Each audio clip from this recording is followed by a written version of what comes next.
जी तो जनाब, भारत ने पाकिस्तान को बुला लिया है और वो बुलाया कहाँ पे है। जो फॉरेन मिनिस्टर बिलावल भुट्टो जरदारी हैं, उनको शंघाई कोऑपरेशन ऑर्गेनाइजेशन की मीटिंग पे बुलाया है। पाकिस्तान को सिफारती सतह और दुनिया भर में क्या लॉबिंग करनी चाहिए, क्योंकि भारत के मजालिम की जो फहरिस्त है वो तो बहुत तवील है। लेकिन भारत को हम देखते हैं कि जितनी भी आलमी कुव्वतें हैं उसको आंखों पे बिठाती हैं, सर का ताज बनाती हैं। क्या वजह है? कहीं ना कहीं डिप्लोमेटिक सतह पर हमारी कमजोरियां हैं जो भारत के खिलाफ उस तरीके से हम पोर्ट्रे नहीं कर पा रहे। शहबाज शरीफ साहब ने यूएई को कहा कि भारत के साथ हमारे मामला ठीक कराएं। बिलावल भुट्टो जरदारी को जाना पड़ेगा। हम भारत के खिलाफ लॉबिंग कर सकते थे, जो कि हमने पिछले 4 साल में 5 साल में हमने देखा कि उस तरीके से हम करते रहे। आरएसएस की जो आइडियोलॉजी है वो प्रिवेल करती है पूरे इंडिया में। अच्छा, ये भी बता दे, अब नजर नहीं आते इंटरनेशनली जो भी है भारत के सामने, सबको एवरीबडी नोज दैट क्या है, लेकिन उसने अपने आप को मुआशी तौर पे इतना स्ट्रांग कर लिया है कि ट्रेडिंग, अब सफारती सतह पर अगर किसी मुल्क से बात की जाती है तो वो बात की जाती है कि उसकी मईशत पर मईशत की जबान बोली जाती है ना, कि ट्रेडिंग कितनी है, आप किसी। अब वो दुनिया का थर्ड बड़ा एक्सपोर्टर बन चुका है, आबादी के लिहाज से सबसे बड़ा मुल्क बन चुका है। उन्होंने अपनी पूरी एफर्ट जो है वो लगा दी है अपनी आईटी सेक्टर पे। मतलब जब यहाँ पर कंप्यूटर का कॉन्सेप्ट भी नहीं था तो वहाँ पर कंप्यूटर लैब्स बनाए गए थे। अगर आप इंडियन हिस्ट्री पढ़े, पाकिस्तान हम क्यों पीछे रह गए हैं? हम इस तरफ तवज्जो क्यों नहीं दे रहे? हम तो भारत का मकरू चेहरा दुनिया को दिखाने में भी नाकाम हो गए हैं। सिर्फ हम ये कह देते हैं कि कश्मीर के साथ ये ज्यादती कर रहा है, 370 आर्टिकल के तहत जो उसने मिला लिया है वो खत्म करके अब वहां पर आबादकारी इंडियंस की जा रही है।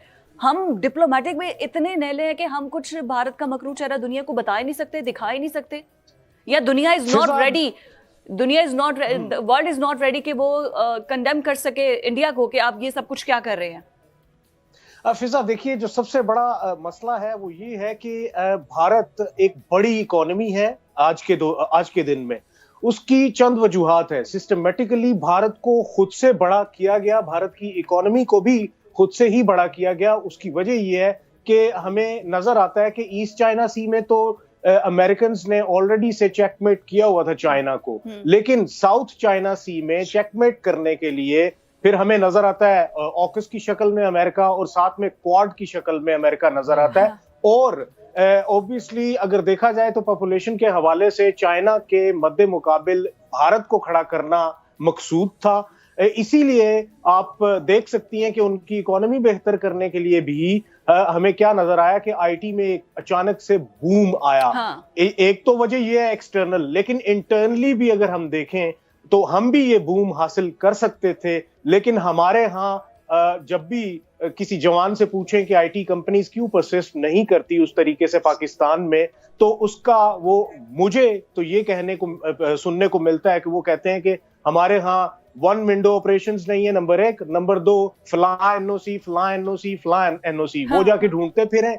और सिक्योरिटी जो है वो इतनी की ज्यादा अहमियत इख्तियार कर जाती है कि बंदे को इस तरह की जो कंपनीज है वो नहीं परसिस्ट कर सकती पाकिस्तान। वेयर एज इंडिया ने बहुत ही आसान तरीकों से वहां पे इस चीज को और ओपन किया हुआ अपनी इकोनॉमी को, specially related to IT, facilitate किया है। और फिर वेस्टर्न कंट्रीज जो हैं उन्होंने धड़ाधड़ वहां पे अगर देखा जाए तो आईटी के हवाले से जो उनके पास वर्क फोर्स है वो एक ठीक है। राजा फैसल साहब, ये सारी बातें अपनी जगह ठीक है, लेकिन राजा फैसल साहब आपकी बातें सर बिल्कुल ठीक हैं, लेकिन कर्नल साहब, क्योंकि आप माशाल्लाह दिफाई तजियाकार हैं और बड़ी गहरी नज़र है आपकी पाक भारत ताल्लुकात के ऊपर, इस तमाम तर चीज़ों के आईटी के हवाले से बात जो कुछ भी है, लेकिन हम हमारे हुक्मरान या हम लोग अपनी नाअहली नहीं छुपा सकते।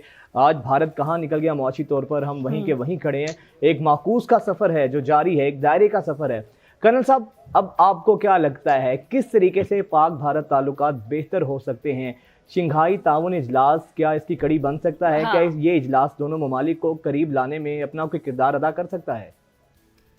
देखें, पहले तो मैं आपसे ये अर्ज करूं, जैसे we are discussing about India, उसका 23 मार्च आज को यौम जमहूरिया क्या से इन्होंने मनाया है। नाउ व्हाट आई से, एक चीज़ ये हम सबको जहन में रखने की ज़रूरत है कि इंडिया वांटेड कि जी वो एक उसके हेजमोनिक डिज़ाइंस हैं कि जिसके अंदर वो चाहता है कि वो रीजनल सुपर पावर का दर्जा एक लिहाज से इख्तियार करे। उसके लिए आप ये सिर्फ ये देखें उसने क्या कुछ श्रीलंका के साथ, नेपाल के साथ, भूटान के साथ, बांग्लादेश, तो ऐसा लगता है कि उसका सबसर्विएंट है इंडिया का। प्रॉब्लम इंडिया को किससे है? सिर्फ पाकिस्तान से। We have to discuss certain things from different angles. ये जो हम बात कर रहे हैं सर्टनली आईटी की, इंडिया के आगे जाने की, जो कुछ भी है, fine, it is their internal dynamics, ये उनकी अपनी एक पॉलिसी हो सकती है, और पाकिस्तान किस तरीके से कैसे उसको आगे जाना चाहिए, fine, let it be some other raise topic. महीना पहले, 1.5 महीना पहले इंडिया के अंदर प्रोटेस्ट हुए थे बिलावल भुट्टो जरदारी के, बिकॉज उन्होंने नरेंद्र मोदी को गुजरात कह दिया। और उसके बाद क्योंकि यूएन सिक्योरिटी काउंसिल में कोई चल रहा था, आई थिंक G77, तो ये चीज़ें हुई वहाँ पे। आई थिंक डॉक्टर शेर शंकर भी आए हुए थे, तो बड़ी, जिसे कहते हैं ना पंजाबी के ना, तू मैं फाड़ लो ही।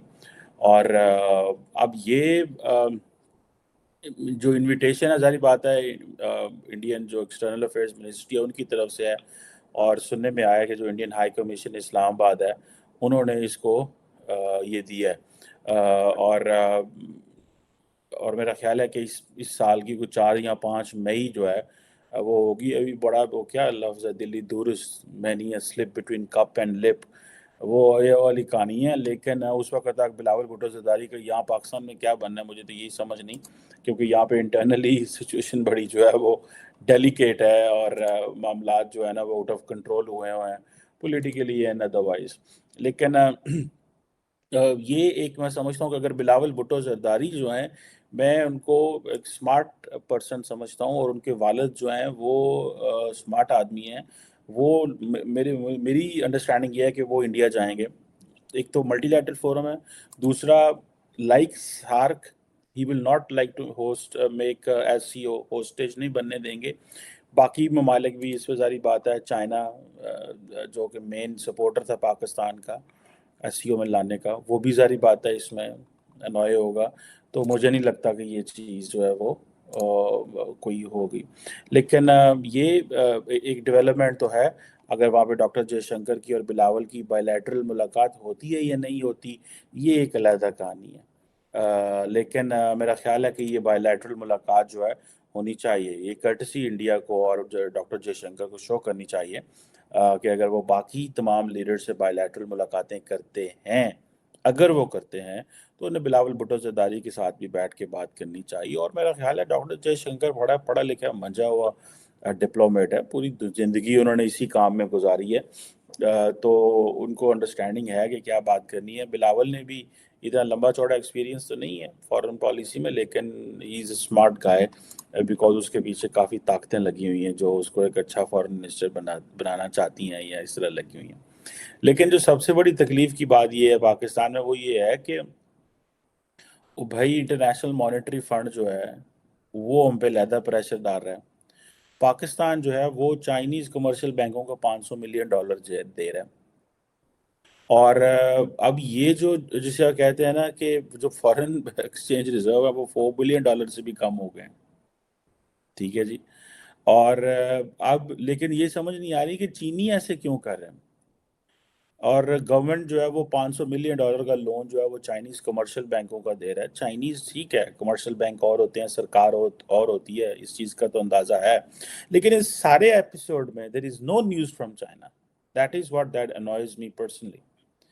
मतलब अमारातीज़ खड़े होते हैं, सऊदीज़ बात करते हैं, कतर वालों के पास जाएंगे, वो भी नहीं इतना लंबा चौड़ा है बोलते। लेकिन ये है कि कुछ ना कुछ तो आया वहाँ से कि चलो एटलीस्ट यार इनको सपोर्ट करो।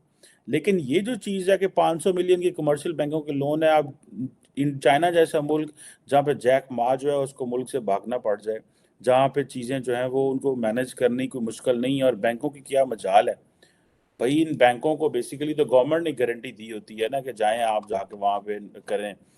मैं आई नो सम बिजनेसमैन इन पाकिस्तान जो ये कह रहे हैं अपनी पाकिस्तान की हुकूमत को और बैंकों को कि यार आप ऐसे करें, आप हमें LC खोल दें। चाइनीज़ कहते हैं 2 साल बाद पेमेंट दे दीजिएगा, 1 साल बाद, 1.5 साल बाद पेमेंट दे दीजिएगा।